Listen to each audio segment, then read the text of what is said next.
नमस्कार दोस्तों इस आपदा से लड़ने के लिए, कोरोना वायरस से लड़ने के लिए सरकार ने महिलाओं के लिए पैसे रिलीज किए। सेंट्रल गवर्नमेंट ने 500 रुपए पिछले महीने रिलीज करे थे।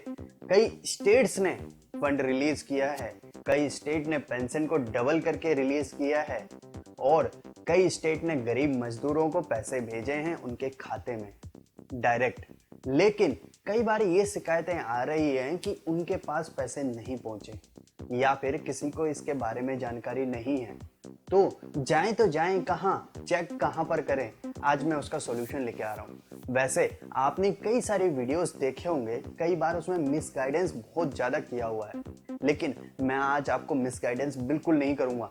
A to Z कैसे आपको चेक करना है, कैसे अगर आपका रिकॉर्ड नहीं मिल रहा है तो वो क्या कारण है, किस कारण से आपका रिकॉर्ड नहीं मिल रहा है, वो भी मैं आपको बताऊंगा। किस अकाउंट में पैसे आए हैं वो भी बताऊंगा। चलिए जानते हैं। तो दोस्तों सबसे पहले आपको गूगल पर PFMS लिखना है। उसके बाद आपको ये वेबसाइट मिलेगी। सबसे पहली वेबसाइट है जो कि गवर्नमेंट की है। आपको पहचानने में भी आसानी होगी क्योंकि इस पर सबसे ऊपर लिखा हुआ है पब्लिक फाइनेंशियल मैनेजमेंट सिस्टम, जो कि सेंट्रल गवर्नमेंट की है, मिनिस्ट्री ऑफ फाइनेंस की है।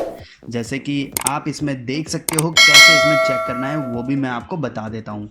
इसमें सबसे पहले आपको चेक करने के लिए अगर आपके खाते में पैसे आए हैं, नहीं आए हैं, कब आए हैं, किस किस टाइम पर आपके खाते में पहले गवर्नमेंट ने पैसे भेजे हैं, सारी डिटेल्स आपको एक ही बारी में मिल जाएगी यहाँ पर। और दूसरी बड़ी बात, आप यहाँ पर सारे पेमेंट ट्रैक कर सकते हैं, चाहे वो आपका पेंशन का पेमेंट हो, चाहे अभी 500 रुपये पहले लेडीज़ को भेजे थे वो अमाउंट हो, या फिर जो मज़दूरों को 1000 रुपये भेजा गया था वो भी, सब सारे के सारे ट्रांजैक्शन इसी में आप चेक कर सकते हो। मैं बताता हूँ आप कैसे चेक कर सकते हो। इसमें पहले आपको इस पर क्लिक करना है, नो योर पेमेंट, इस पर आपको क्लिक करना है। इस पर जैसे ही आप क्लिक करते हैं तो यहाँ पर बैंक का नाम लिखने के लिए आता है। जैसे मैं अगर टाइप करूं bank of Baroda, bank of, तो देखिए यहाँ पर बैंक ऑफ बड़ौदा आ गया। तो बैंक ऑफ बड़ौदा लिखना है, फिर उसके बाद आपको अकाउंट नंबर, फिर दोबारा अकाउंट नंबर और उसके नीचे कैप्चा कोड डाल के सबमिट करना है। उसके बाद आपके डिटेल्स खुलेंगे। जो डिटेल्स कुछ इस तरीके से आती हैं, जैसे मैंने किसी का सर्च किया हुआ है तो मैं आपको बता रहा हूँ। इसमें आपका सारे अमाउंट दिखता है, जैसे 800 रुपये आया, 400 रुपये आया, 1200 रुपये आया, डेट कब आया, किस डेट में ये ट्रांजेक्शन हुई, ये सारे के सारी डिटेल्स इसमें मिलती हैं। और किस किस कारण के लिए दिया गया आपको पैसा वो भी इसमें लिखा जाता है। हालांकि इसमें सिर्फ मैं पेंशन का दिखा रहा हूं, जो कि पेंशन ही आई है इस अकाउंट में। अगर आपके अकाउंट में किसी PM फंड रिलीज के द्वारा भी आए हैं तो वो भी यहां पर दिखाएगा। दूसरा दोस्तों, कई वीडियो में ये बताया गया है कि नो रिकॉर्ड फाउंड कैसे आया और किस तरीके से उसका सॉल्यूशन है। तो दोस्तों उसका कोई सॉल्यूशन नहीं है। सबसे पहला रीज़न, नो रिकॉर्ड फाउंड इसलिए आता है या तो आपके अकाउंट में कभी पैसे नहीं आए या फिर आप कोई ना कोई डिटेल मिस कर रहे हो।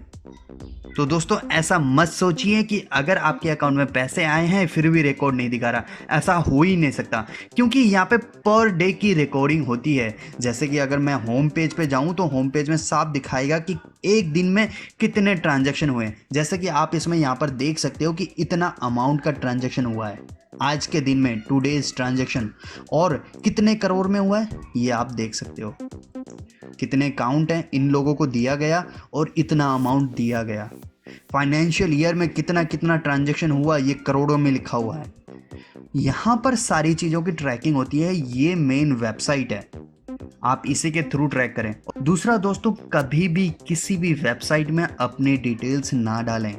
जब भी आप दूसरे वेबसाइट्स में अपनी डिटेल्स डालते हैं तो वहाँ से फ्रॉड होना स्टार्ट हो जाता है।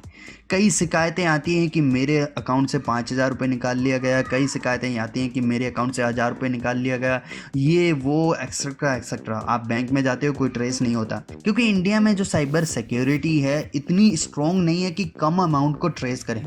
मैं अगर आंखों देखा हाल बताऊं तो 20,000 का फ्रॉड हुआ था मेरे सामने, और उसके लिए मैंने पुलिस में कंप्लेंट किया, उसके बाद मैंने साइबर सिक्योरिटी में भी कंप्लेंट किया इंडिया के, लेकिन कहीं से कोई सॉल्यूशन अब तक नहीं आया है, जबकि उस केस का लगभग 2.5 साल होने को हैं। कोई ट्रैकिंग नहीं है, कोई रिजल्ट नहीं है। जबकि मैंने वो नंबर दिया था, और जब भी मैंने उनको वो नंबर दिया था तब तक वो नंबर चालू था जिस नंबर से कॉल आई थी।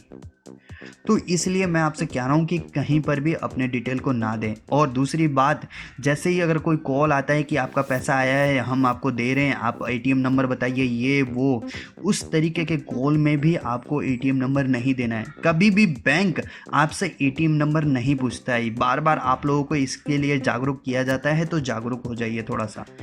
तो दोस्तों, इन फ्रॉड से बचिए, और अगर आपके अकाउंट में पैसा आया है तो यहाँ से आपकी सारी डिटेल्स पता चल जाएगा, जैसा कि मैंने इस वीडियो में बताया।